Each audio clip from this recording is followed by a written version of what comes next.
क्या कोई इंसान इनविजिबल हो सकता है? अगर कोई इनविजिबल हो जाए तो क्या वो अपनी पावर का यूज़ करेगा किसी अच्छे काम के लिए या फिर मिसयूज़ करेगा? हेलो दोस्तों, आज हम पढ़ने वाले हैं class 10th English footprints without feet का चैप्टर फुटप्रिंट्स विदाउट फीट। ये चैप्टर H.G. वेल्स की बहुत ही famous novel the invisible man से लिया गया है। इसमें ग्रिफिन नाम का एक एक्स्ट्राऑर्डिनरी साइंटिस्ट होता है जिसने इनविजिबिलिटी का पोशन बना लिया है और वो उस पोशन को पीने के बाद इनविजिबल हो जाता है, ट्रांसपेरेंट हो जाता है, बट उसकी body solid as a glass ही रहती है। अब ये ग्रिफिन जो बंदा है ना, ये एक लॉलेस पर्सन है, ये बिल्कुल क्रिमिनल टाइप का इंसान है। इस चैप्टर की स्टार्टिंग होती है लंदन में दो बच्चों को फुटप्रिंट्स दिख रहे हैं और ये फुटप्रिंट्स आगे आगे बढ़ते जा रहे हैं, बट उन्हें कोई इंसान नहीं दिख रहा। कुछ देर बाद उन्हें फुटप्रिंट्स दिखना बंद हो जाते हैं। अब वो बच्चे बड़े ही क्यूरियस होते हैं, ये फुटप्रिंट्स कैसे बन रहे हैं और इसकी मिस्ट्री क्या है आखिर। मिस्ट्री सिंपल सी थी, ये भैया हमारे साइंटिस्ट ग्रिफिन नाम है जिनका, ये इन्हीं को फॉलो कर रहे थे जो इनविजिबल हो चुका था अपना पोषण खा के। पहले की कहानी ये थी कि उसके लैंडलॉर्ड को वो ज़्यादा पसंद नहीं था, तो उसने ग्रिफिन को बाहर निकाल दिया, भाई निकल तू बाहर यहाँ से। इजेक्ट हिम का मतलब बाहर निकाल देना घर से। इसके बदले ग्रिफिन ने उसके घर में ही आग लगा दी और भाग गया भाई। अब इनविजिबल होने के लिए उसे सारे कपड़े रिमूव करने पड़े and he became a homeless wanderer. अब उसने बच्चों से तो किसी तरीके से पीछा छुड़ा लिया, बट उसने गलत समय चुन लिया था लंदन की गलियों में बिना क्लोथ्स के घूमने का। ये मिड विंटर का समय था, बहुत ही ज़्यादा कड़ाके की ठंड पड़ रही थी। इससे बचने के लिए वो एक बड़े से स्टोर में घुस गया भाई। चलो देखते हैं स्टोर में क्या है। उसने कुछ गर्म कपड़े पहने, शूज़ पहने, साथ में एक ओवरकोट और एक बड़ी सी हैट भी पहन ली। रेस्टोरेंट के किचन में उसे मीट और कुछ कॉफ़ी मिल गई। लास्ट में वो पौवा पी के वाइन पी के रजाइयों के ढेर में सो गया।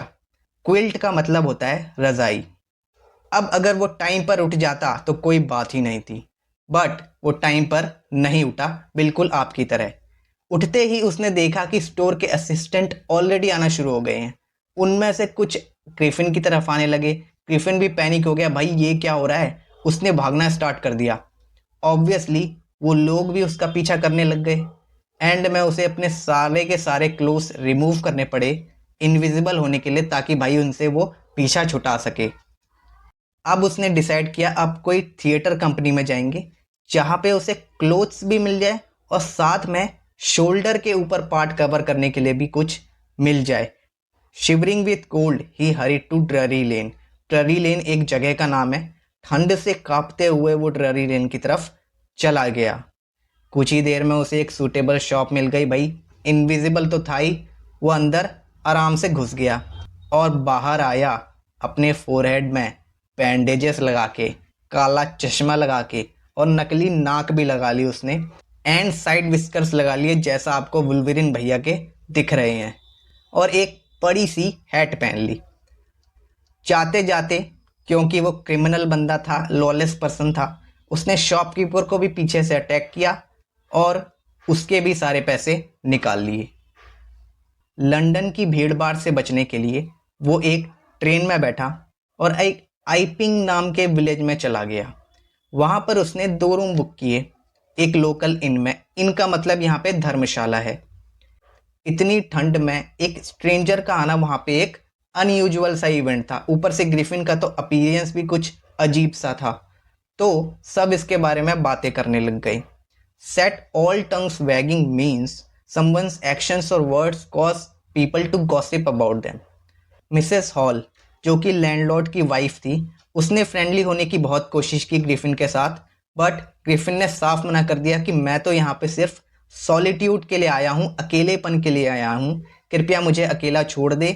साथ में ये भी बता दिया कि एक एक्सीडेंट की वजह से मेरा चेहरा खराब हो चुका है। इवन दो मिसेस हॉल को ग्रिफिन का बिहेवियर कुछ एक्सेंट्रिक लगा, दैट मीन्स स्ट्रेंज और अनयूजुअल, बट उसने रेंट एडवांस में दे दिया था, इसलिए उन्होंने भी ज़्यादा पूछताछ नहीं की।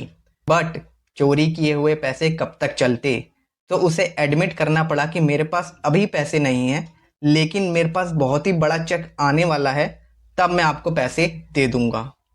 कुछ समय बाद एक बहुत ही अजीब सा इंसिडेंट हुआ वहाँ पे। उसी विलेज में एक क्लर्जीमैन रहते थे। क्लर्जीमैन मतलब पादरी। वो और उसकी वाइफ अचानक से उठे क्योंकि उन्हें नीचे से कुछ आवाज़ें आ रही थी भाई। ऐसा लग रहा था कि कोई उनकी तिजोरी में से पैसे निकाल रहा है। लेकिन वहाँ जाने पे पता चला कि रूम तो बिल्कुल खाली है। पादरी और उसकी वाइफ तो चौंक ही गए। उन्होंने सब जगह देखा, वहाँ पे कोई नहीं। बट उनके हाउसकीपिंग के पैसे सारे के सारे सफाचट गायब। ऑब्वियसली जो हमारा ग्रिफिन भैया है, यही इनविजिबल होके वहाँ बिना कपड़ों के गए होंगे एंड सारे पैसे लेके भाग गए होंगे। सिर्फ ये चीज़ अजीब नहीं हुई थी उस मॉर्निंग।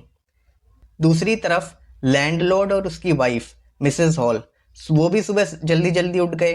वो सरप्राइज थे कि साइंटिस्ट के रूम का डोर ओपन देख के। यूजुअली वो लॉक्ड रहता था और अगर कोई आ जाए तो ग्रिफिन बहुत ही गुस्सा हो जाता था उनसे। उन्होंने रूम में झांक के देखा, अंदर कोई नहीं। उन दोनों के अंदर भी शेरलॉक होल्म्स की आत्मा आ गई। चलो भाई यहाँ पे इन्वेस्टिगेट करते हैं कि ये साइंटिस्ट आखिर करता क्या रहता है। तो रूम में ग्रिफिन के कपड़े इधर उधर बिखरे हुए थे। इवन जो बैंडेजेस वो पहनता था वो भी इधर उधर पड़े हुए थे। All of a sudden Mrs hall को पीछे से किसी के सांस लेने की आवाज़ सुनाई दी। नेक्स्ट सेकंड में ही हैट उनके फेस में जाके लग गई। देन बेडरूम की चेयर भी ऐसा लगा कि वो जिंदा हो गई है। वो भी हवा में उड़ी और सीधे मिसेस हॉल के पैर में जाके लगी। ऐसा लग रहा था कि चेयर ने उन दोनों को रूम के बाहर निकाल दिया और अंदर से दरवाज़ा लॉक कर दिया। बट वो चेयर नहीं थी, ऑब्वियसली ग्रिफिन था वहाँ पे।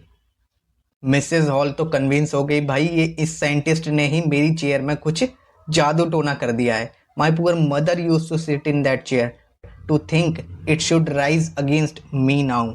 मेरी मदर इस चेयर में बैठती थी भैया, अब ये चेयर मेरे ही खिलाफ हो गई है। हो ना हो ये सारा किया धरा साइंटिस्ट का ही है, ग्रिफिन का ही है। धीरे धीरे बातें फैलने लगी और जो पादरी के घर में चोरी हुई थी, सबका सस्पिशन साइंटिस्ट पे ही गया। सस्पिशन जो है वो और भी ज़्यादा स्ट्रांग हो गया जब साइंटिस्ट ने एकदम से पैसे लाके उन्हें दे दिए। इवन दो उसने पहले ये एडमिट किया था कि भाई मेरे पास पैसे नहीं है अभी कुछ। सीक्रेटली सबने डिसाइड किया और विलेज के कांस्टेबल को बुलाया गया, पुलिस को बुलाया गया। इससे पहले ही मिसेस हॉल साइंटिस्ट के पास जाती हैं और क्वेश्चन करती है, भाई तुम मेरी चेयर के साथ क्या कर रहे हो और तुम रूम में कैसे आ गए जो कि पहले खाली था। नाउ साइंटिस्ट को बहुत ही ज़्यादा गुस्सा आ गया। यू डोंट अंडरस्टैंड हु और व्हाट आई एम। मैं दिखाता हूँ भाई तुम्हें क्या हूँ मैं। उसने सारे बैंडेजेस, विस्कर्स, स्पेक्टिकल्स, इवन अपनी नकली नाक भी निकाल दी। सारे लोग चौंक जाते हैं, वहाँ पे लोग आ गए थे बहुत सारे कि एक आदमी बिना सर का है। जब कांस्टेबल वहाँ पे पहुँचे जिनका नाम था मिस्टर जेफर्स, वो सरप्राइज हुए कि उन्हें एक बिना सर के आदमी को पकड़ना है। पर मैजिस्ट्रेट का वारंट था। उन्होंने कहा भाई सर हो या ना हो उससे कोई फ़र्क नहीं पड़ता, हम तो आदमी को पकड़ेंगे। अब कांस्टेबल का ग्रिफिन को पकड़ना मुश्किल हो रहा था। वाई? बिकॉज वो एक एक करके अपने क्लोज उतार दे रहा था और इनविजिबल होता जा रहा था। कुछ और लोग भी आए उसकी हेल्प करने, बट उन्हें भी लात घूंसे पड़ने लगे जो पता नहीं कहाँ से आ रही थी। एंड में जेफर्स जो है वो अनकॉन्शियस हो गया और लोगों की आवाज़ आई, पकड़ो भाई इनविजिबल आदमियों को पकड़ो। बट ये सिर्फ कहना आसान था। ग्रिफिन सबके चंगुल से फ्री होके भाग गया था। ये था आपका चैप्टर फुटप्रिंट्स विदाउट फीट। अगर आपको ये वीडियो अच्छी लगी है तो please like, share and subscribe. Thank you.